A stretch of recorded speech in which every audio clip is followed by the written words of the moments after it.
अस्सलामु अलैकुम वरहमतुल्लाहि वबरकातुहू। क्या बच्चों को मस्जिद में उनकी सफ़ों से हटा देना दुरुस्त है? जब बच्चे मस्जिद में नमाज के लिए आते हैं तो बहुत खुशी खुशी आते हैं। कुछ बच्चे खामोश मिजाज होते हैं और कुछ बच्चे शरारती होते हैं, मगर जब ये बच्चे मस्जिद में दाखिल होते हैं बस उसी वक्त से बुज़ुर्गों की नज़र उन बच्चों पर होती है और उन्हें डांट डपट कर सबसे पीछे की सफ़ में बैठने के लिए कहा जाता है, या कभी कभार मस्जिद से बाहर भी कर दिया जाता है, जबकि ये बच्चे पहले से मस्जिद में दाखिल हो चुके थे। जैसे ही इनमें से कोई बच्चा नमाज पढ़ने के लिए खड़ा होता है, पीछे से आने वाला कोई शख्स उस बच्चे को हालत नमाज ही में उसे अपनी जगह से हटाकर खुद अपनी नमाज अदा करने के लिए खड़ा हो जाता है, और जब फ़र्ज़ नमाज के लिए तकबीर दी जाती है तो ये बच्चे भी खुशी खुशी अपनी फ़र्ज़ नमाज अदा करने के लिए खड़े हो जाते हैं। ऐन उसी वक्त इमाम साहब ऐलान करते हैं कि कंधे से कंधा मिलाकर खड़े हों और बच्चों को सफ़ों के किनारे कर दिया जाए।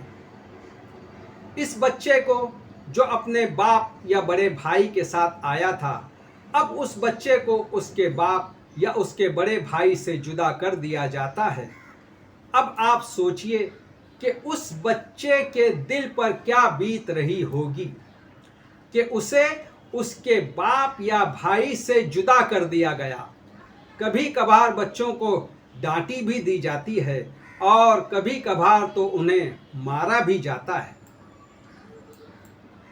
मेरे जहन में इस ताल्लुक़ से कुछ सवालात हैं, गालिबन 12 सवालात हैं। नंबर 1, क्या उन बच्चों के साथ हमारा ये रवैया सही है? जवाब, हमारा ये रवैया इंसानियत के ख़िलाफ़ है। नंबर 2, क्या उन बच्चों के मस्जिद में आने को इस्लाम मना करता है? जवाब, इस्लाम दीन फ़ितरत है। फ़ितरत का तकाज़ा तो ये है कि किसी की तौहीन करने का हक़ किसी को नहीं है। नंबर 3, क्या इन बच्चों के मस्जिद में आने से हमारी नमाज ख़राब हो जाती है? जवाब, जिन लोगों का मानना ये है कि उन बच्चों की हरकतों की वजह से हमारी नमाज ख़राब हो जाती है, तो उन लोगों को अपनी नमाज के खुशी व खुजू की फ़िक्र करनी चाहिए, ना कि उन बच्चों की फ़िक्र। अगर तुम्हारी नमाज में खुशी व खुजू होगा तो किसी बच्चे की किसी हरकत से तुम्हारी नमाज में कोई फ़र्क नहीं पड़ना चाहिए, वरना मस्जिद के बाहर भी तो दुनिया का शोर होता है, किस किस को आप रोकोगे? नंबर 4, क्या किसी बच्चे को उसके मुकाम से हटा देना दुरुस्त है?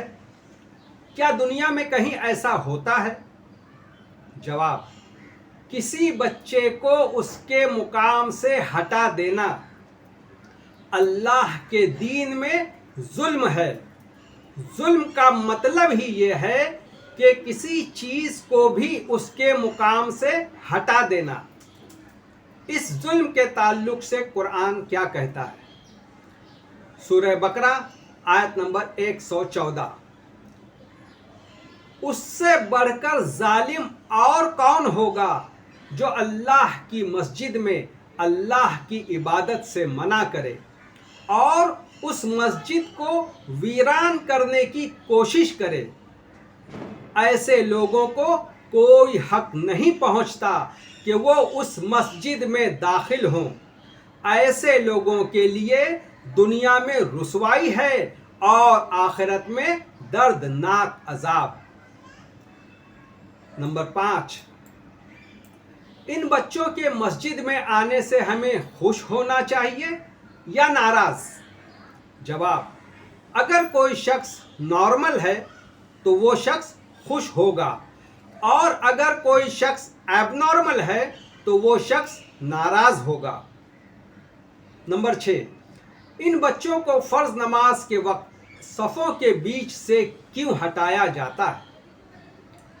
जवाब, हदीसें कहती हैं कि जब सफ़ों को कायम किया जाए तो कंधे से कंधा मिलाया जाए और तखनों से तखना मिलाया जाए, जबकि हकीकत ये है कि किसी का कंधा किसी के कंधे से मिलता ही नहीं, क्योंकि किसी की लंबाई ज़्यादा होती है और किसी की कम, और किसी का तखना किसी के तखने से मिलने का सवाल ही नहीं होता। ये मिलजुल कर इसलिए खड़े होते हैं कि कहीं इन लोगों के बीच में शैतान आकर खड़ा ना हो जाए। अगर इस शैतान का इतना ही डर है तो इमाम साहब को क्यों अकेले खड़ा कर दिया गया? उनके तो दाएं बाएं आगे पीछे हर तरफ शैतान आकर खड़ा हो सकता है और इमाम साहब की नमाज खराब कर सकता है।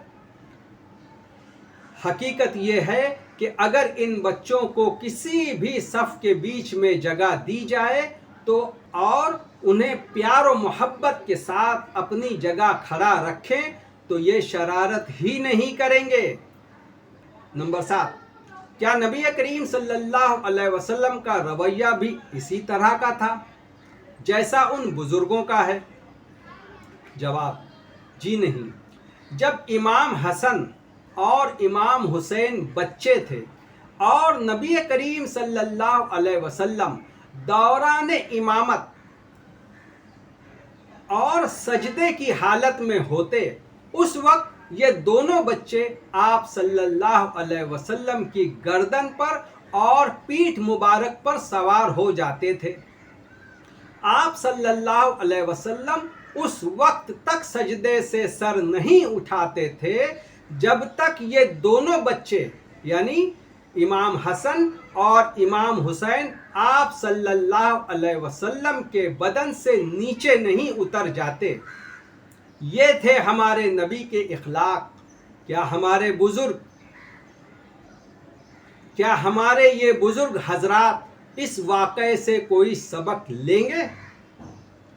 नंबर 8, क्या हमने कभी सोचा है कि हमारी इस तरह की हरकत से ये बच्चा ज़िंदगी भर के लिए मस्जिद से दूर हो जाएगा और उसके दिल में मस्जिद से और उन बुज़ुर्गों से नफ़रत पैदा हो जाएगी? नंबर 9, क्या किसी मंदिर में या किसी चर्च में या किसी गुरुद्वारे में उन बच्चों के साथ ऐसा मामला होता है? यही बच्चे कल बड़े होकर इस तरह की हरकतों से बदज़न होकर मुर्तद हो जाएं, तब कौम का हर फर्द उस शख्स पर लाअन तान करता है, जबकि उस शख्स के मुर्तद होने में उन बुज़ुर्गों का हाथ था जो किसी को नज़र नहीं आ रहा है। नंबर 10, क्या वजह है कि नमाज के लिए हमें दावत देनी पड़ रही है? जवाब, बचपन से उन बच्चों में बुज़ुर्गों का डर, खौफ और नफ़रत जो उन्हें मस्जिद से दूर करता है। नंबर 11, क्या हमने कभी उन बच्चों को प्यार से चॉकलेट या कैडबरी दी है ताकि वो इसी बहाने मस्जिद का रुख करें? नंबर 12, क्या कुरान उन बुज़ुर्गों को इस तरह की हरकत करने की इजाज़त देता है? आइए देखते हैं कुरान क्या कहता है। सूरह निसा आयत नंबर 30। जो शख्स जुल्म व ज़्यादती करे हम ज़रूर उसे जहन्नम की आग में झोंकेंगे और ये अल्लाह के लिए कोई मुश्किल काम नहीं है। मेरे प्यारे बुज़ुर्गों, बच्चों पर रहम करो ताकि वो आपकी इज़्ज़त करें। अपनी नमाज में खुशी व खुजू पैदा करो ताकि अल्लाह आप पर रहम करे। ये मस्जिद अल्लाह का घर है। जितना हक आपका है उतना ही हक उन बच्चों का भी है। ये हमारी अपनी ही कौम के बच्चे तो हैं, ये बच्चे हमारी कौम का मुस्तकबिल हैं। वाखिरुद्दावाना अनिल हम्दुलिल्लाहि रब्बिल आलमीन। السلام علیکم ورحمۃ اللہ وبرکاتہ.